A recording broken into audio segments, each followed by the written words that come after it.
Olá, apresentaremos agora o CITREP da Semana Epidemiológica 15 do ano de 2025, que compreende dos dias 6 de abril a 12 de abril de 2025.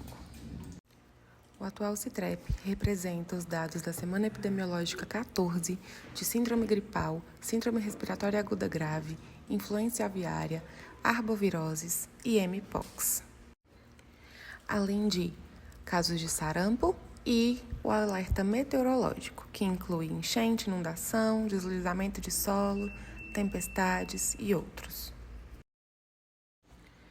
Em relação aos atendimentos por síndrome gripal nas APSs no Distrito Federal, observa-se um decréscimo em relação à semana epidemiológica anterior, e é um número bem abaixo do mesmo período do ano de 2024.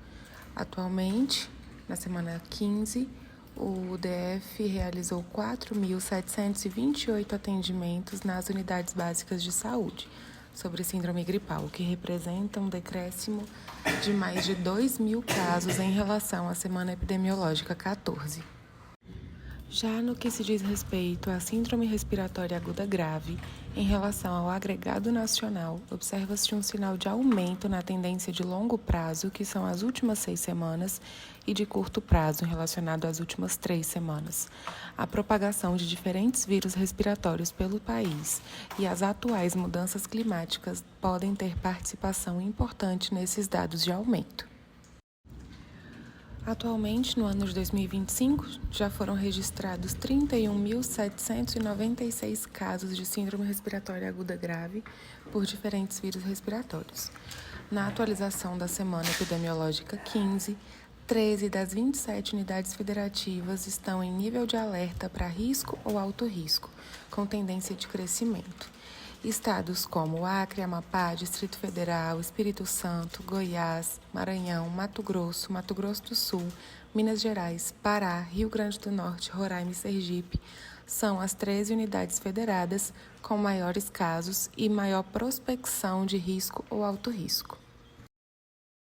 Em relação aos vírus respiratórios mais prevalentes nos casos positivos de ISRAG, entre a semana epidemiológica 10 até a 14 de 2025, mostra que o VSR, que é o vírus sincicial respiratório, apresenta 50% dos casos prevalentes, principalmente em crianças de até 2 anos de idade, seguido pelo rinovírus, que acomete crianças de até 14 anos, mostrando uma taxa de 31%, e o influenza A, 10%, que acomete mais a população adulta e idosa, que está apresentando sinais de aumento com o passar das semanas. Em relação ao quadro atual de incidência de ISRAG no DF, quando comparado à semana epidemiológica anterior, é visível um aumento e, aparentemente, não existe previsão de estabilizar ou de regredir o avanço da doença. Em relação à quantidade de casos novos de Covid por região do Brasil até a semana epidemiológica 14, nós tivemos um aumento de 7.477 casos. Desse total de casos novos, 6.135 fazem parte da região Sudeste, seguido do Centro-Oeste com 600 casos, Nordeste com 149, região Sul 421 novos casos e região Norte com 172.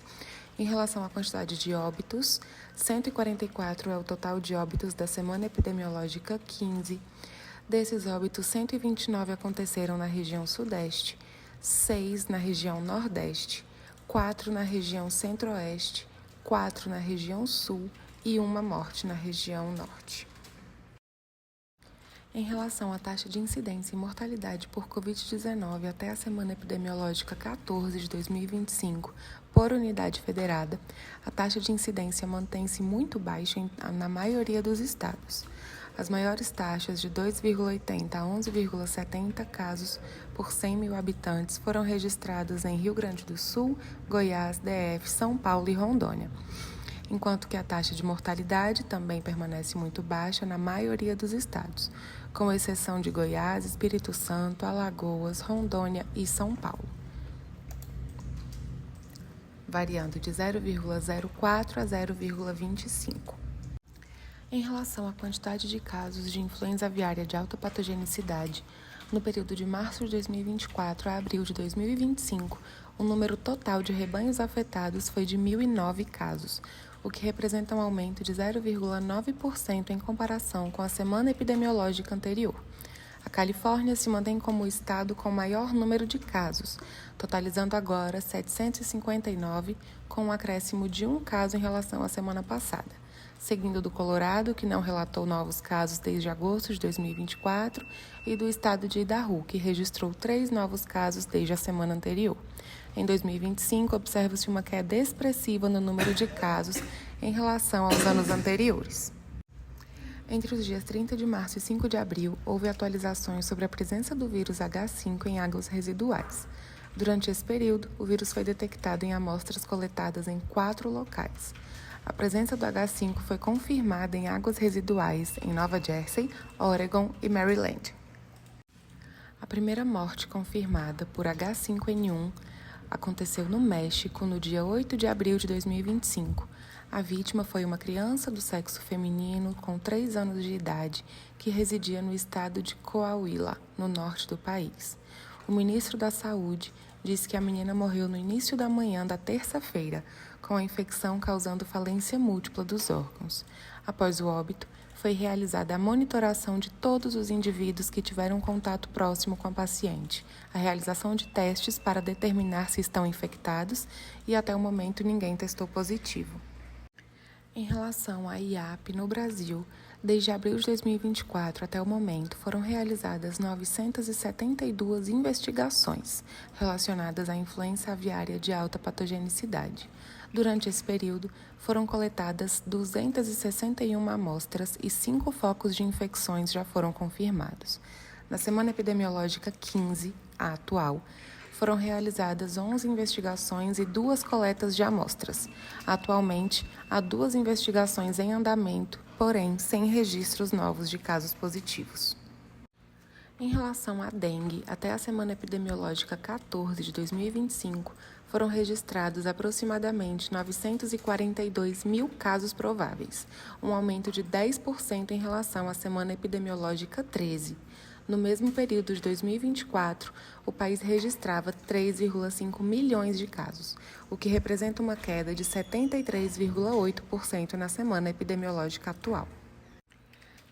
Em relação às arboviroses, o mês de março encerrou com um total de 363.277 casos prováveis, o que representa um aumento de 29,1% comparado ao mês anterior. Apesar disso, esse número representa apenas 20% do registrado no mês de março de 2024, que foi considerado um momento epidêmico. Em relação aos óbitos de dengue, podemos observar uma queda na incidência, principalmente por estarmos no final do período de sazonalidade da doença.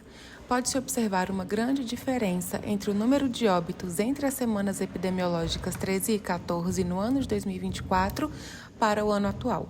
No entanto, é importante destacar que o risco de transmissão persiste, especialmente em regiões com acúmulo de criadouros do Aedes aegypti e baixa cobertura de ações de controle vetorial. Mesmo fora do pico epidêmico, continuamos registrando notificações, internações e óbitos relacionados à doença, o que reforça a necessidade de vigilância contínua e ações preventivas permanentes. Em relação à chikungunya, até a semana epidemiológica 14, foram registrados 66.127 casos, o que representa um aumento de 5,3% quando comparado à semana anterior. Os estados com maior incidência continuam sendo Mato Grosso do Sul e Rondônia. Em relação aos casos de Oropouche, tem-se um total de 7.756 casos acumulados no ano de 2025. Com aumento de 5,9% em relação à semana epidemiológica anterior. O estado de Espírito Santo continua sendo o estado com maior número de casos, seguido do Rio de Janeiro e Paraíba. Quando comparado aos anos anteriores, em 2025 houve um aumento no número de exames detectáveis para a febre Oropouche, entre as semanas 1 e 8. A partir da semana 9, os valores passaram a ser inferiores aos registrados nos anos anteriores. Na semana 12, foram registrados 239 exames detectáveis e até a semana 13 o número total foi de 79.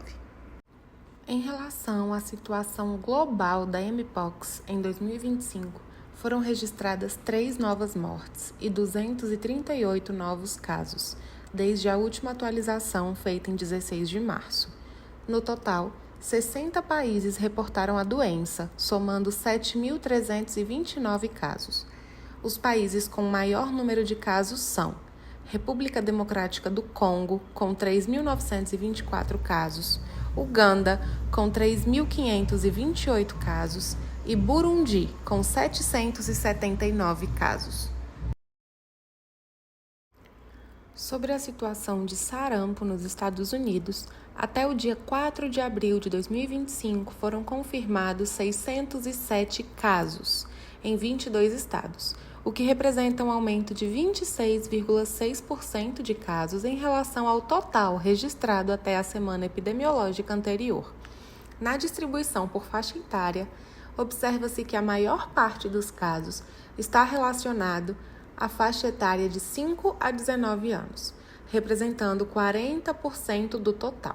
Além disso, 97% dos pacientes informaram que não foram vacinados ou não se lembram de terem recebido a vacina contra o sarampo. Sobre alerta meteorológico, há previsões de chuvas intensas nas 5 regiões do Brasil. No norte, o alerta é para os estados do Pará, Roraima e Amazonas. No centro-oeste, Goiás. No sudeste, Minas Gerais, São Paulo e Espírito Santo. No sul, Paraná. E no nordeste, Ceará, Rio Grande do Norte e Maranhão. É importante falar sobre instruções para o alerta de chuvas fortes nas regiões mencionadas. Em caso de rajadas de vento, não se abriguem embaixo de árvores, pois existe risco de queda e descargas elétricas, e não estacione veículos próximos às torres de transmissão e placas de propaganda. Evite usar aparelhos eletrônicos ligados à tomada. Obtenha mais informações junto à Defesa Civil com o telefone 199 e com o Corpo de Bombeiros, telefone 193.